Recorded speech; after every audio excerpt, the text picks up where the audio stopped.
Bonjour à toutes et à tous et bienvenue à Payday Paris. Vous êtes sur le studio et le plateau d'IT for Business et j'ai le plaisir d'accueillir Ludovic Robert. Ludovic, bonjour. Bonjour. Bienvenue, merci d'être avec nous aujourd'hui. Vous êtes le Camara API Tech Lead chez Orange. Alors, API Tech Lead, oui. Camara, qu'est-ce que c'est? Camara, qu'est-ce que c'est? Camara, c'est un groupe de travail qui regroupe des services providers, donc des telcos, et qui met à disposition des API. Donc l'idée, c'est qu'on définisse les mêmes API et qu'un développeur qui voudra utiliser ces API, il aura exactement les mêmes s'il s'adresse à Orange, mais s'il s'adresse aussi à Deutsche Telekom, à Free, à Bouygues, à Telefonica. Donc c'est une initiative qui est mondiale et dont l'objectif est bien de standardiser des API pour les développeurs pour utiliser les informations qu'on a dans nos réseaux. Alors comment on standardise justement des API? Combien vous êtes à travailler sur ce projet dans le groupe de travail Camara et comment on standardise les API? Oui, c'est une bonne question. Donc combien on est beaucoup en fait. Parce qu'en fait, il y a je crois environ 150 telcos qui participent à ce groupe de travail, donc tous n'envoient pas des représentants évidemment, mais on peut estimer qu'il y en a une quarantaine qui sont vraiment des personnes qui contribuent tout le temps. Et donc on a des groupes de travail qui sont définis par API. Donc en fait, en fonction des besoins business qu'on écoute, nous telcos, de tous les telcos mondiales, eh bien on vient recueillir des besoins en termes d'API. Et puis ces API, on va travailler dans des groupes de travail par API où on va définir la spécification de l'API. Donc en fonction des use cases, en fonction des user stories, on va dire on a besoin d'une API qui en entrée va avoir tel type d'information et qui en sortie va avoir tel type d'information. Et puis nous telcos, on va discuter sur la façon dont on va rendre l'API, puisque la chose qui est importante, c'est que cette API, que vous l'utilisiez chez Telefonica en Espagne, Deutsche Telekom en Allemagne ou en France, qu'elle ait exactement le même comportement. Chez Orange en France, le même comportement. Donc c'est ce qu'on définit dans ce groupe de travail. Et puis un autre point aussi qui est important, et ça fait partie de la promesse, c'est qu'on définit aussi dans Camara les jeux de tests qui vont vérifier qu'on a tenu notre promesse. C'est-à-dire que l'API est bien la même. Donc on va aussi définir ce qui va faire la conformance de notre API. Comment on fait justement pour avoir des API qui se ressemblent au sein de différents groupes? Parce que c'est une mission très différente qu'une API plus générale. Oui, alors ce qu'il faut voir, c'est que déjà à la base, dans le monde telco, on a déjà des API sous-jacentes sur nos réseaux. Je vais pas parler de la 3GPP, je vais pas parler de ça, mais on a déjà des API sous-jacentes. Donc on a déjà un socle commun d'API sur lequel on va s'appuyer. Donc ça, c'est la brique d'au-dessous. Et puis la brique d'au-dessus, ce qu'on va faire, c'est qu'on va s'appuyer sur des standards. Voilà, la clé, c'est de s'appuyer sur des standards. Il n'est pas question pour nous d'inventer des nouveaux standards, par exemple sur l'autorisation, l'authentification. On va utiliser OpenID Connect, on va utiliser le OAuth 2.0. On va surtout essayer de réinventer, mais plutôt réutiliser un maximum.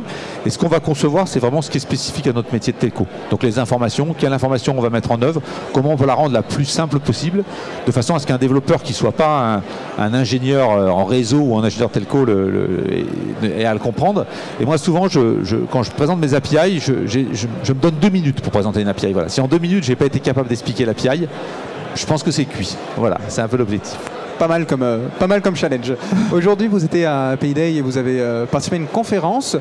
Justement, vous parlez d'une API générale que vous donnez à plusieurs groupes, à 3 grands groupes français. Est-ce que vous pouvez nous parler justement de cette conférence et de ce qui s'est dit? Bien sûr. Alors, c'est les 4 opérateurs français, les 4 principaux opérateurs français. Donc, je vais les citer. Bouygues Télécom, Free, Orange et SFR, donc par ordre alphabétique, pour respecter l'ordre. Eh bien, on a travaillé ensemble, ça fait depuis cet été qu'on travaille ensemble et on va mettre à disposition des développeurs début 2025 3 API qui seront identiques. Voilà, donc on a 3 API, je peux un peu en parler, une API de SIM swap. Alors les API, avant d'en parler, c'est plutôt des API dont on cible la détection de la fraude. Donc il y a une API de SIM swap pour vérifier s'il y a eu une arnaque à la carte SIM sur un téléphone. Une API de Know Your Customer qui permet de vérifier pour un développeur qui saisit des données, qui demande à son utilisateur de saisir des données, si nos opérateurs on a les mêmes données pour éviter de la personnalisation. Et puis la troisième qui est Number Verification qui permet d'envoyer le numéro de téléphone par le réseau. Et vous savez, ça évite de recevoir ce code qu'on reçoit chaque fois. Chaque fois qu'on rentre notre numéro de téléphone, on reçoit un SMS avec un code. Et bien, cette API nous évite ça puisque le réseau est capable de le faire. Et donc ces 3 API, la promesse qu'on fait, c'est que chez les 4 opérateurs, ce sera exactement la même. Et ça sera exactement la même aussi bien quand ça marchera que quand ça ne marchera pas. C'est-à-dire que les messages d'erreur, etc. seront exactement les mêmes. Ce qui est intéressant dans cette démarche, c'est que ce sont des concurrents qui vont finalement avoir la même technologie pour les mêmes usages. Oui, exactement. Ça change un peu le paradigme, puisqu'en fait, on est en pleine collaboration. Voilà, moi, j'ai de très bonnes relations avec les techs des 3 autres opérateurs français. Et en fait, on se rend compte que pour que notre affaire marche, en fait, il faut que tous les 4 on soit capable de donner la même API. S'il n'y en a que 3, ça ne marchera pas. Pourquoi? Parce que notre client, par exemple, ça va être des banques, un seul des banques. Des banques qui vont vouloir sécuriser leur application mobile. Eh bien, si parmi leurs utilisateurs, il y a un opérateur qui ne propose pas ces API, eh bien, la banque n'achètera pas notre service. Donc notre salut ne tient qu'en étant tous ensemble et en arrivant ensemble. Pour travailler sur ce projet, de quel constat êtes-vous parti, à quels besoins vous souhaitiez répondre, et est-ce qu'avec les API qui sont proposés actuellement, ça y répond? Oui, alors en fait pour les API qu'on fait là dans Camara, certaines existaient déjà, ça s'appelait Mobile ID, mais il s'avère qu'elles étaient déjà pas explicitement fermées, c'est-à-dire qu'on pouvait avoir des interprétations, et donc si vous étiez un client potentiel de cette API, il y aurait eu des risques que de l'implémentation d'Orange vs l'implémentation de notre opérateur, vous n'ayez pas exactement la même API, et ça marche pas. Donc on est parti de ce constat-là, qu'on pouvait ne pas être d'accord sur les attributs de l'API, sur la fonction de l'API, mais si à la fin de la journée on n'avait pas un accord, ça volerait pas, comme on dit, ça marcherait pas. Donc on est parti de ce constat-là, c'est la première chose. Le deuxième constat, c'est de se dire qu'on a énormément de données dans nos réseaux. Ça c'est quelque chose, vous en êtes persuadé, mais on a énormément de données, et aujourd'hui on n'a pas mis à disposition les données dans nos réseaux pour des développeurs, pour des différents use cases, et ça c'est le deuxième constat, de se dire eh bien, on va utiliser ces données qu'on a dans nos réseaux. Une de mes API préférées, moi, c'est une API Population Density Data qui permet de prédire le futur, qui permet de dire combien il y aura de personnes sur la place Bellecour à Lyon samedi prochain entre 15h et 15h30. Et bien, ça c'est des informations que j'ai par rapport à mon réseau en faisant du prédictif. Et on s'est dit, ben ça, il faut le développer. C'est des nouveaux business, c'est des nouveaux marchés. Donc c'est pour ça qu'on a fait ce constat-là et qu'on est parti dans cette initiative. Oui, donc on comprend bien aussi de l'importance de la data au sein de cet écosystème et de ces API. Il y a autre chose qui a dû avoir de l'importance depuis 2 ans maintenant, vu qu'on entend parler et uniquement de ça, c'est l'IA générative précisément. Comment ça a changé, vous, votre manière de travailler, votre approche, ou qu'est-ce que ça a changé globalement dans l'écosystème des API? Oui, alors moi je le vois suivant 2 aspects. Grâce à l'IA, on va pouvoir développer des API qui sont enrichis. Voilà. Donc j'ai pris l'exemple de la population density data qui fait de la prédiction. Donc là on est vraiment dans un modèle où l'IA va apprendre au fur et à mesure et donner des résultats de meilleur en meilleur. C'est le premier cas.